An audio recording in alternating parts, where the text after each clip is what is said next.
તો મિત્રો અમારે વાગ્યા છે સવારના 8 ને મારે આજે આ પાઇપલાઇનનું કામ કરવાનું હતું, કારણ કે આ લોકોએ કાલ રાતે પાઇપ ખોડવાની પાછળ એક પાઇપ ખોડી નાખી છે અંડરગ્રાઉન્ડ, મોટું પાઇપ છે. તો પાઇપ મોટી હશે, કારણ કે એક જ રાતમાં આખું ખેતર ભરાઈ ગયું પાણીનું. અત્યારે આ ઘૂમરાઈ ચડી ગયા છે આ બધાય, કેની પાઇપ છે અને કેવી પાઇપ છે કંઈ ખબર નથી અમને. તો મેં હજી મશીન ચાલુ કરી દીધું અત્યારે 8 વાગ્યામાં, બીજી કરી નાખ્યા અમને, કેમ કે અમારો જે પ્લાન એ બીજો હતો બધું કામ કરવાનો, અને અહીંયા આવ્યા તો ખબર પડી કે આ તો કામ બીજું કરવાનું થાય. પંપ મૂકી ને પાણી કાઢ્યું બધી સાઈડમાં, ને હવે અમે પાઇપ ગોતીએ, કેમ કે ઘણા બધા પોલ ફિક્સ કરી દીધા, તો ખબર નથી કે કયા પાઇપની નીચેથી પાણી આવે. તો એ બધા હવે પાઇપ અમે મૂવ કરીએ કે પછી આ એક પાઇપમાંથી મળી જાય લીકેજ ક્યાં છે એ, કારણ કે એ બધી પાઇપ છે અમારી પાસે એને પ્લમ્બર પાસે રિપેર કરાવી અને પછી એને ઠીક કરવી પડશે.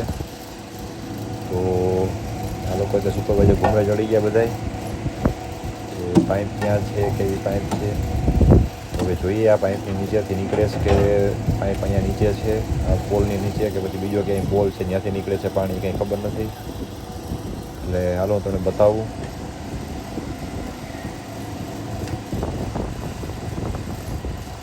ધીરે ધીરે આ માટી છે એ સાઈડમાં કરી અને હવે આ પાઇપ અમે અહીંથી ઉપાડી લેશું. નીચે ખબર પડે કે પાણી કેવું આવે છે, કેવું પ્રેશર છે પાણીનું. પાઇપ અમે કાઢીએ છીએ અત્યારે.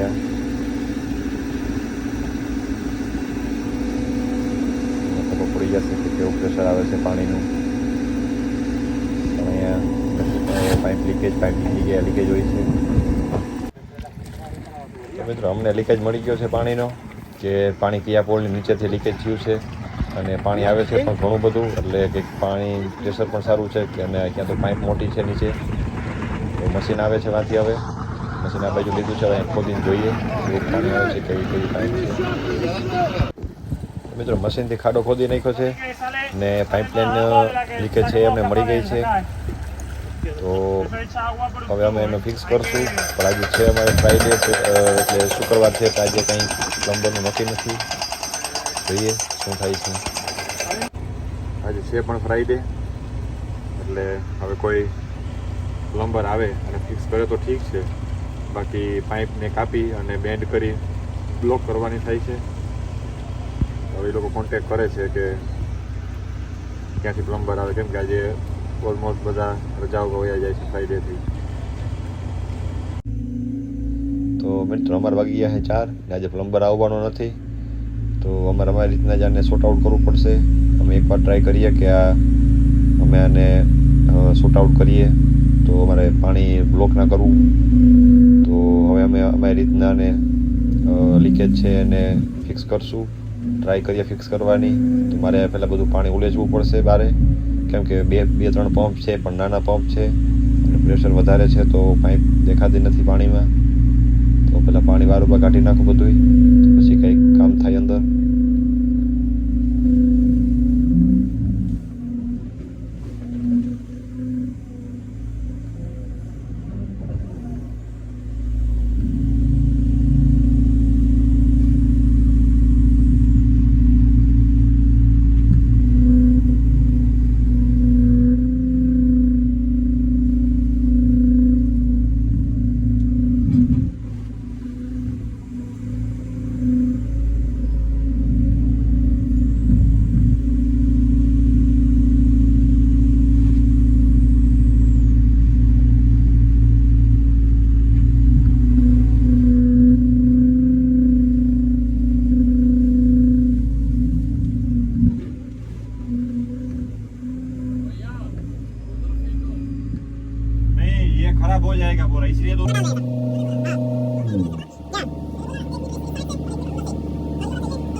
મિત્રો મેં લાઈન આજે હાંધી નાખી છે, આવી રીતની કંઈક લાઈન હાંધી છે. હવે આપણે મળીએ નેક્સ્ટ બ્લોગમાં. બીજું સારું લાગે તો લાઈક અને સબસ્ક્રાઈબ કરી દેજો. Thank you.